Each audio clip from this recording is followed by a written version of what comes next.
చెప్పండి సార్. ముందుగా అందరికీ సంక్రాంతి శుభాకాంక్షలు. వీరందరూ కూడా మాకు బంధువులు, మా ఆవిడికి నాకు బంధువులు, అలాగే మా త్రికళకి నానమ్మలు తాతయ్యలు అమ్మమ్మలుగా ఉన్నారు.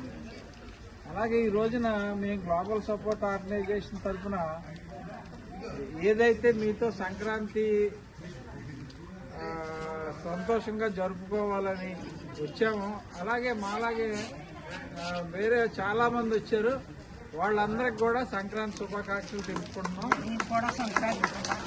థ్యాంక్ యూ అండి. అది ఇప్పుడు ఇవన్నీ చూస్తుంటే త్రికాళ నిజంగా ఎంతో సంతోషంగా ఫీల్ అవుతుంది ఆ అమ్మాయి.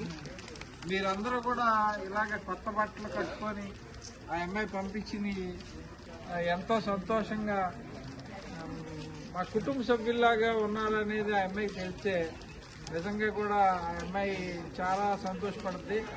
ఇక్కడ మీరు పురుషులు 27 మంది అంతమంది ఉన్నారన్నారు. అలాగే మా అత్తయ్యలు, మా పిన్నిళ్ళు, మా పెద్దమ్మలు అలాంటి వాళ్ళు ఒక 41 మంది అనుకుంటా ఉన్నారన్నారు. వీళ్ళందరికీ కూడా మొన్న వచ్చి మీ అందరికీ కొత్త దుస్తులు ఇవ్వడం జరిగింది. అవన్నీ మా మాటను మన్నించి ఈరోజు మీరు కట్టుకొని మా ముందు నిలబడి ఇలా కనబడుతున్నందుకు మనస్ఫూర్తిగా మీ అందరికీ ధన్యవాదాలు తెలుపుకుంటున్నాను.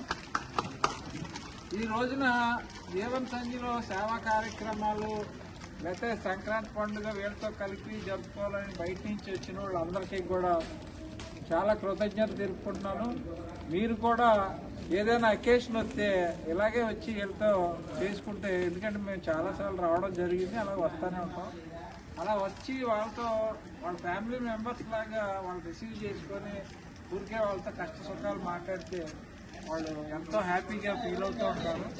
దయచేసి మీరు అందరూ కూడా పిల్లలు పుట్టినరోజులా ఉండండి, లేకపోతే మీ పెళ్లి రోజులా ఉండండి, లేకపోతే పండుగ సందర్భంగా ఏదైనా ఇది కానీ జరిగినప్పుడు మీరు ఇక్కడికి వచ్చి ఇలా జరుపుకోవాలని కోరుకుంటూ, మా ఓపీ గోయింకా సార్ మా గ్లోబల్ సపోర్ట్ ఆర్గనైజేషన్కి చాలా సపోర్ట్గా ఉంటారు. ఆయన వన్ ఆఫ్ ద ట్రస్టీ మా దానికి.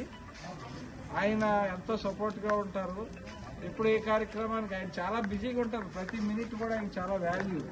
అయినా కానీ ఇలాంటివి అంటే ఆయనకే ఇలాంటిది ఉంది. ఆయనకే ఒక 50-60 మంది చిన్నపిల్లల్ని చదివిస్తూ ఉంటారు అక్కడ. వాళ్ళకి ఏది ఇష్టమైతే ఆ చదువు, వాళ్ళకి అడిషనల్గా కోర్సులు, సంగీతం కావాలంటే సంగీతం, లేకపోతే డ్రాయింగ్ కావాలంటే డ్రాయింగ్, ఏది కావాలంటే అది. ఫ్యూచర్లో కూడా ఇంటర్మీడియట్ అయిపోయాక వాళ్ళు దేనికి వెళ్ళాలంటే దానికి రెడీగా ఉన్నారు. ఆ కార్యక్రమాలకి సంవత్సరానికి ఒక 50-60 లక్షల రూపాయలు ఖర్చు పెడతారు. అక్కడ కూడా ఇలా పెద్దలు ఉంటాయి, 10-12 రూములు కూడా, జంటలు ఉంటాయి కూడా ఉన్నాయి. అలాంటి సేవా కార్యక్రమాలు చేస్తున్న శ్రీలత వారికి మనస్ఫూర్తిగా ధన్యవాదాలు సార్. మీతో 30 సంవత్సరాలు